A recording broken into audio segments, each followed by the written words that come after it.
तलवारबाज बहू। बचपन का शौक समझ निक्की के घर वाले उसका एडमिशन फेंसिंग कोचिंग में करा तो देते हैं, पर कुछ सालों बाद वही शौक जब उसका जुनून और सपना बन जाता है तो सब उसके खिलाफ हो जाते हैं। और लड़की के हाथ में तलवार दो ना, अब मैडम तलवारबाज बनना चाहती है। बच्ची का शौक समझ दाखिला करवा दिया, क्या पता था ये सब देखना पड़ेगा। अरे बहुत हो गई तलवारबाजी, आज से तू सिर्फ रसोई और बेलन देखेगी। पर मम्मी पापा, फेंसिंग भी फुटबॉल और क्रिकेट की तरह एक स्पोर्ट है। थोड़ी और प्रैक्टिस के बाद मुझे स्टेट, फिर नेशनल और फिर इंटरनेशनल खेलने का मौका भी मिल सकता है। निक्की की बात से भड़के हुए घर वाले आगे कुछ सुने या समझे बिना उसके घर में रहने का ऐलान कर देते हैं, जिसके कुछ हफ्तों बाद निक्की की आयुष के साथ शादी हो जाती है। ससुराल पहुंचने के कुछ दिनों बाद बहुत हिम्मत के साथ निक्की फिर वही फरियाद लिए इस बार अपनी सास के पास जाती है। मम्मी जी, क्या मैं कोचिंग दोबारा शुरू कर सकती हूँ? कैसे कोचिंग? तेरे मम्मी पापा ने तो हमें किसी कोचिंग या पढ़ाई के बारे में नहीं बताया। वो पढ़ाई नहीं, फेंसिंग की कोचिंग है। और देख, अपने अंग्रेजी के बड़े बड़े शब्द ना मुझसे ना बोला कर, सीधे सीधे बता कि ये फेंसिंग है क्या।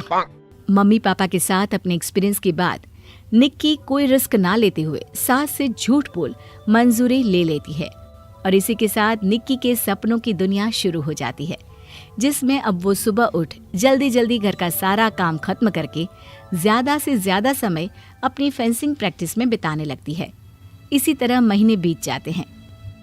वाओ, आई कांट बिलीव, जो सपना एक बार नामुमकिन लग रहा था, आज मैं उससे सिर्फ 2 हफ्ते दूर हूँ।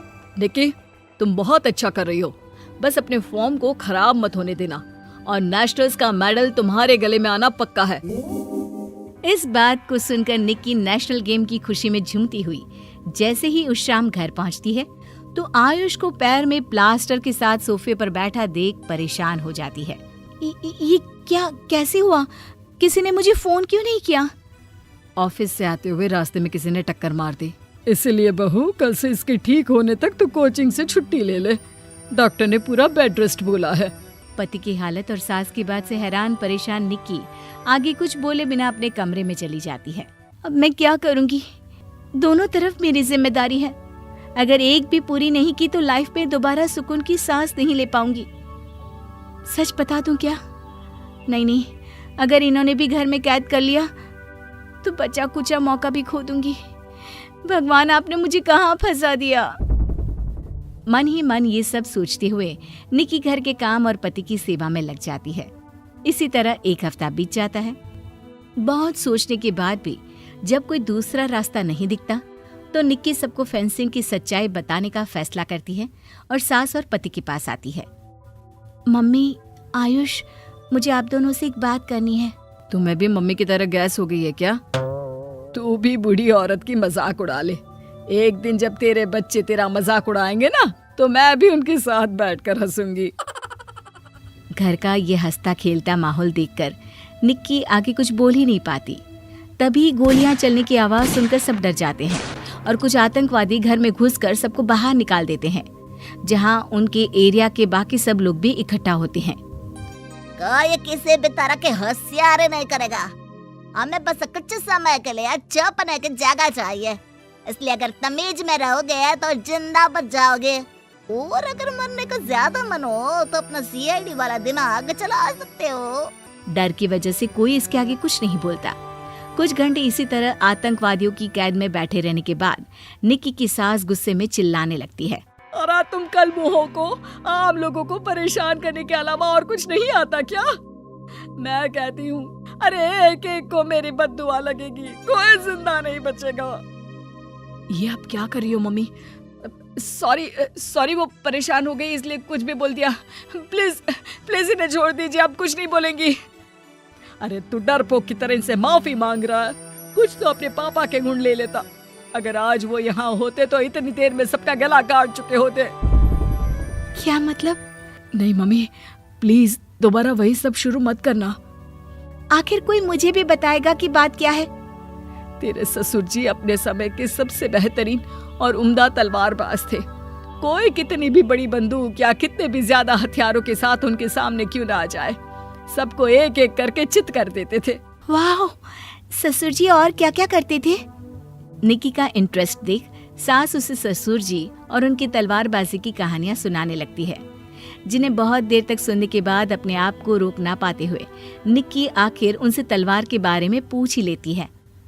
मम्मी जी, क्या पापा जी की वो तलवार आज भी आपके पास है? अरे इन्होंने अपने बेटे से ज्यादा उस तलवार से प्यार किया है तो फेंक कैसे देती, संदूक में संभाल कर रखी है।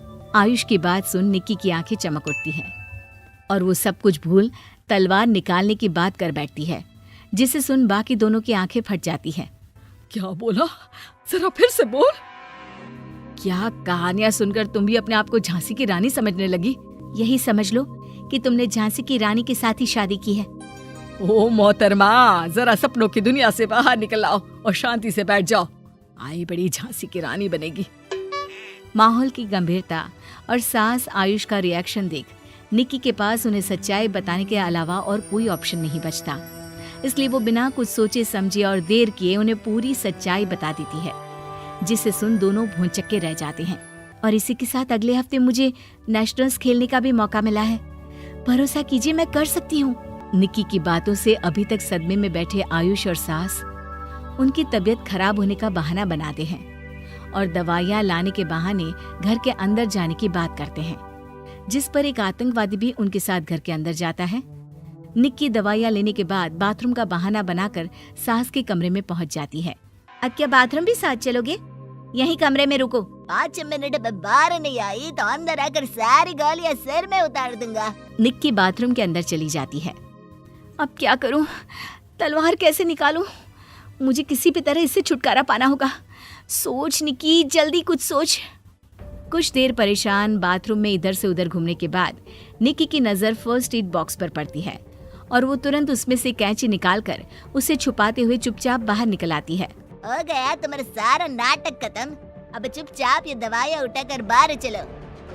ऐसा बोलकर जैसे ही आतंकवादी मुड़ता है, निक्की तुरंत उसकी गर्दन पर कैंची से वार कर देती है और उसकी बंदूक हाथ में लिए संदूक से तलवार निकालने लगती है, जिसकी कुछ देर बाद वो घर के पीछे वाली खिड़की से बाहर निकलकर छुपकर एक एक करके सब आतंकवादियों पर वार करके उन्हें घायल कर देती है।